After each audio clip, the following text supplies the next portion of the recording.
오늘 우리에게 주신 하나님의 말씀 히브리서 9장 11절에서 22절의 말씀입니다. 그리스도께서는 장래 좋은 일의 대제사장으로 오사 손으로 짓지 아니하는 것 곧 이 창조에 속하지 아니한 더 크고 온전한 장막으로 말미암아 염소와 송아지의 피로 하지 아니하고 오직 자기의 피로 영원한 속죄를 이루사 단번에 성소에 들어가셨느니라. 염소와 황소의 피와 및 암송아지의 죄를 부정한 자에게 뿌려 그 육체를 정결하게 하여 거룩하게 하거든. 하물며 영원하신 성령으로 말미암아 흠없는 자기를 하나님께 드린 그리스도의 피가 어찌 너희 양심을 죽은 행실에서 깨끗하게 하고 살아계신 하나님을 섬기게 하지 못하겠느냐. 이로 말미암아 그는 새 언약의 중보자이시니 이는 첫 언약 때에 범한 죄에서 속량하려고 주고사 부르심을 입은 자로 하여금 영원한 기업의 약속을 얻게 하려 하심이라. 유언은 유언한 자가 죽어야 되나니 유언은 그 사람이 죽은 후에야 유효한즉 유언한 자가 살아있는 동안에는 효력이 없느니라. 이러므로 첫 언약도 피 없이 세운 것이 아니니 모세가 율법대로 모든 계명을 온 백성에게 말한 후에 송아지와 염소의 피 및 물과 붉은 양털과 우슬초를 취하여 그 두루마리와 온 백성에게 뿌리며 이르되 이는 하나님이 너희에게 명하신 언약의 피라 하고 또한 이와 같이 피를 장막과 섬기는 일에 쓰는 모든 그릇에 뿌렸느니라. 율법을 따라 거의 모든 물건이 피로써 정결하게 되나니 피 흘림이 없은즉 사함이 없느니라. 아멘. 히브리서 저자는 8장 끝부분에 예레미야가 예언한 새 언약에 대해서 말씀합니다. 새 언약에 비추어 첫 언약을 해석하는데 8장 13절에 이렇게 말씀하죠. 새 언약이라 말씀하셨음에 첫 것은 낡아지게 하신 것이니 낡아지고 쇠하는 것은 없어져 가는 것이니라 라고 말씀합니다. 이어서 9장 앞부분에는 첫 언약에 속해 있는 성소와 대제사장의 역할과 그리고 그 한계에 대해서 말씀합니다. 그리고 소결론을 내기로 첫 언약에 속해 있는 제사로는 예배하러 오는 자들의 양심까지는 그 마음까지는 온전하게 할 수 없기에 한계가 있다라고 말씀하죠. 하나님을 이를 위해 새 언약을 앞서 주시고 그 일을 위해 멜기세덱의 반차를 따른 큰 대제사장이신 예수님을 보내셨습니다. 이에 대해서 히브리서 저자는 오늘의 본문에 와서 어떻게 큰 대제사장이신 예수께서 첫 언약의 한계를 극복하시고 온전케 하셨는가에 대한 말씀을 해줍니다. 이에 대해서 크게 세 가지로 나눠서 살펴볼 수 있습니다. 첫째는 그리스도께서는 땅에 지은 모세의 성막보다 창조에 속하지 아니한 더 크고 온전한 장막으로 들어가심으로 옛것을 개혁하셨습니다. 11절입니다. 그리스도께서는 장래 좋은 일의 대제사장으로 오사 손으로 짓지 아니하는 것 곧 이 창조에 속하지 아니한 더 크고 온전한 장막으로 말미암아. 여기서 말하는 온전한 장막은 실제 하늘에 어떤 장막 모양의 성전이 있다라고 말하는 것이 아니라 예수님께서 부활에 이어 승천하신 후 하나님이 계신 곳을 말합니다. 4장 11절에 우리에게 큰 대제사장이 계시니 승천하시는 이 곧 하나님의 아들 예수시라. 또 8장 1절에 그는 하늘에서 지극히 크신 이의 보좌 우편에 앉으셨으니 라고 말씀합니다. 이곳을 가리키죠. 땅에 지은 모세의 장막과 더 크고 온전한 장막을 비교했을 때 그 차이는 그런 존재적 차이는 분명히 있습니다. 마치 창조주와 피조물의 존재적 차이와 같은 것이죠. 물론 하나님이 임재하신다고 여겨졌던 성소도 이 땅 위에 어떤 것보다 거룩한 곳이지만 어쨌든 그 성소도 사람의 손으로 지어진 것은 분명하기 때문에 그 한계는 있기 마련입니다. 이에 대해서 사도행전에 보면 스데반 집사님도 유대인들에게 설교한 내용을 보면은 히브리서 저자와 같은 요지로 말한 부분이 있습니다. 스데반 집사님은 그들에게 이렇게 말했습니다. 사도행전 7장 48절과 49절에 보시면은 그러나 지극히 높으신 이는 손으로 지은 곳에 계시지 아니하시나니 선지자가 말한 바 주께서 이르시되 하늘은 나의 보좌요 땅은 나의 발등상이니 너희가 나를 위하여 무슨 집을 짓겠으며 나의 안식할 처소가 어디냐. 이 첫 언약의 한계를 극복하시고 개혁하신 새 언약의 중보자이신 예수께서 부활 승천하셨음에도 불구하고 여전히 예루살렘에 있는 지상의 성전만을 고집하는 유대인들에게 스데반사님이 이렇게 말씀하신 것이죠. 스데반사님이 전한 복음을 받아들이지 못한 자들은 결국 돌을 들어 스데반사님에게 던졌지만 이 모든 진리를 확실히 안 스데반사님은 순교 전에 매우 영광스러운 모습을 보았다라고 기록합니다.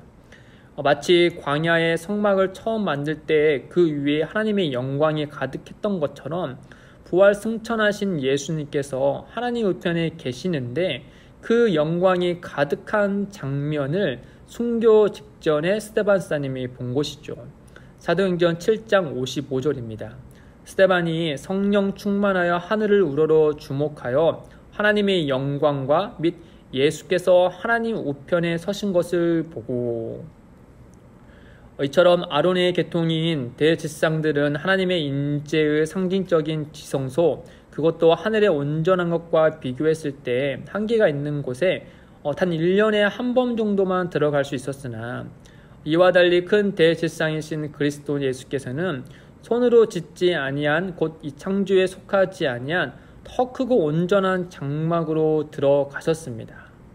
그러니 이 땅에서의 대제사장과 또 하늘에 계신 큰 대제사장의 그런 차이, 그리고 그분이 들어가신 그 성소와 또 하늘에 있는 곳과의 차이는 분명히 있고 이 모든 것을 예수께서 개혁하셨다라고 우리에게 말씀해 주고 있죠.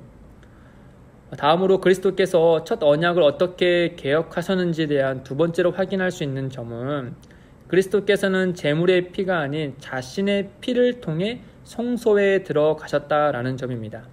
12절에서 14절 말씀을 보시면 염소와 송아지의 피로 하지 아니하고 오직 자기의 피로 영원한 속죄를 이루사 단번에 성소에 들어가셨느니라.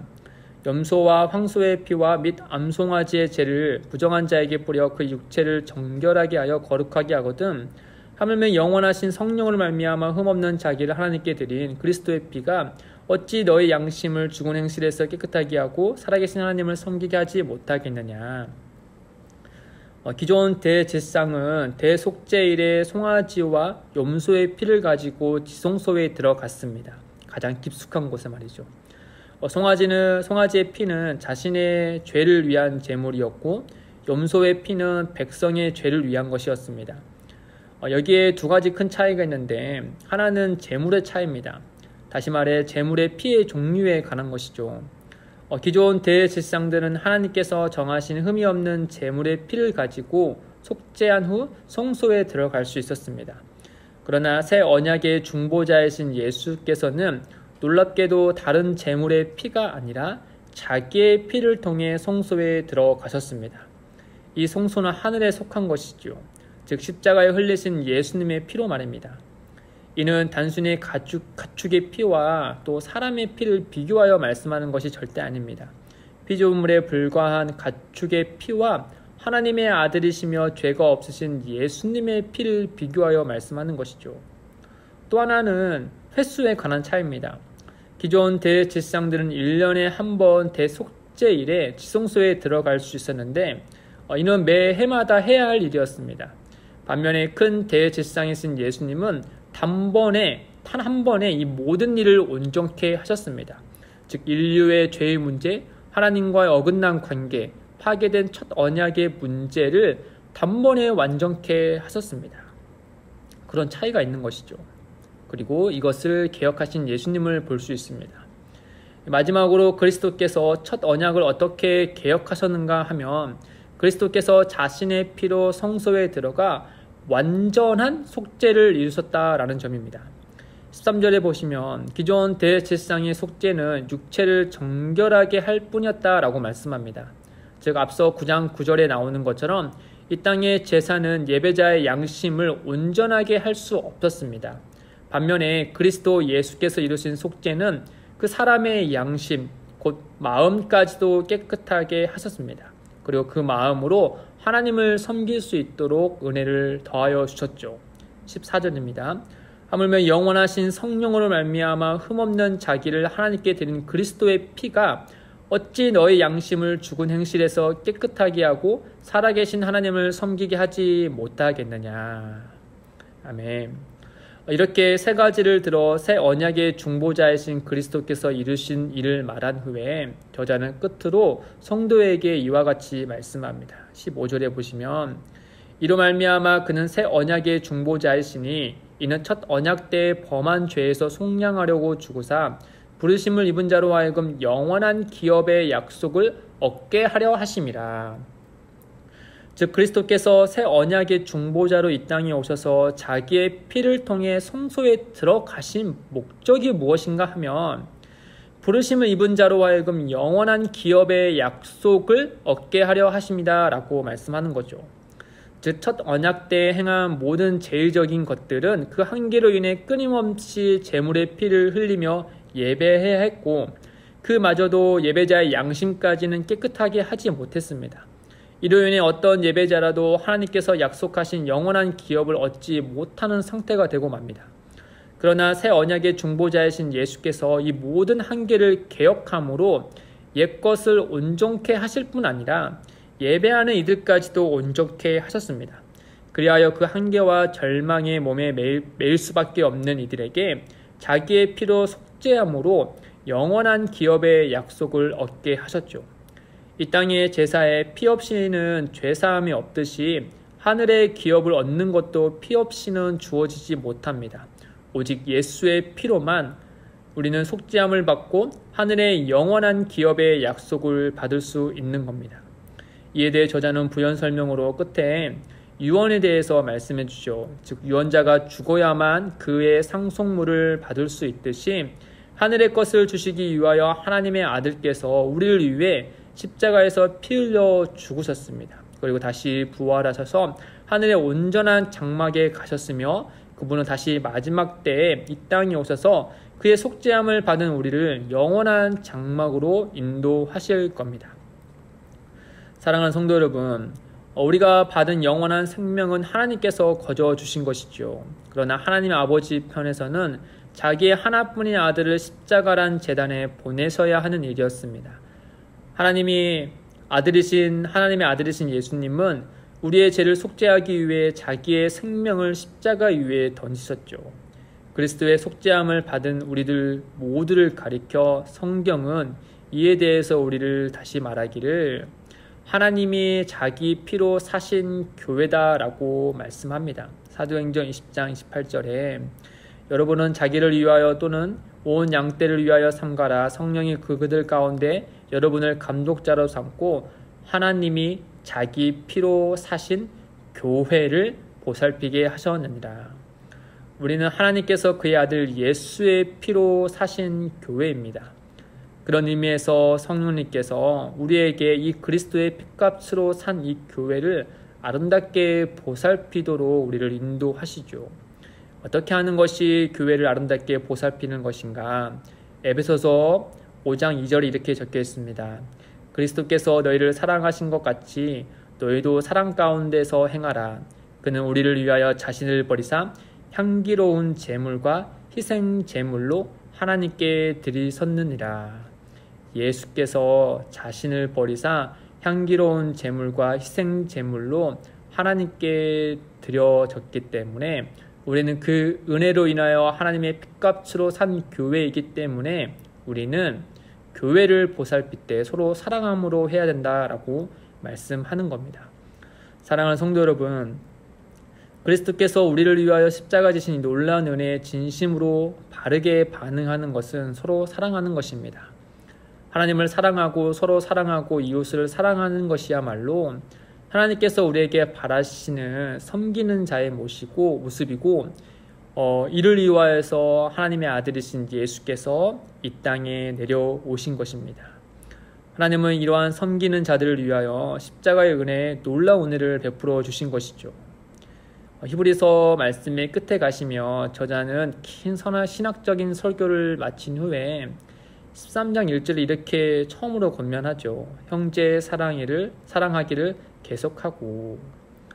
사랑하는 성도 여러분, 우리 모두는 예수 그리스도께서 이루신 크신 은혜를 깊이 이해하고 있을 줄 압니다. 그러니 그 은혜를 마음에 품고 서로 사랑하며 하나님의 이름을 높이시기를 주님의 이름으로 축복드립니다. 함께 기도하겠습니다. 하나님 아버지, 우리에게 영원한 생명을 주셔서 감사합니다. 거저 주신 이 은혜가 예수 그리스도께서 이루신 십자가와 부활로 말미암아 주어진 것을 우리가 깊이 있게 알게 하여 주시고, 그 은혜로 서로 사랑할 수 있는 그리스도인 되도록 주의 영이 우리와 함께하여 주옵소서. 감사하며 이 모든 말씀 예수님의 이름으로 기도드립니다. 아멘. 두 가지의 기도 제목을 놓고 함께 기도하겠습니다. 첫째, 새 언약의 중보자이시며 큰 대제사장이신 예수님께서 우리를 위하여 행하신 십자가와 부활의 은혜를 깊이 있게 이해하고 감사하게 하소서.